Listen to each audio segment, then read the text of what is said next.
നീലക്കുന്നിലെ ആഞ്ഞിലിയിൽ നീലക്കൊടുവേലി കൊണ്ടൊരു കൂടൊരുക്കാം.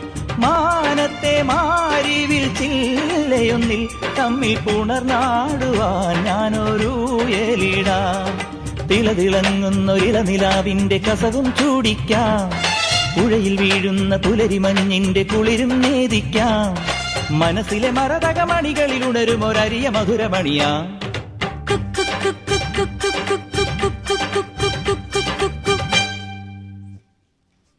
പുതുമോടിപ്പാട്ടും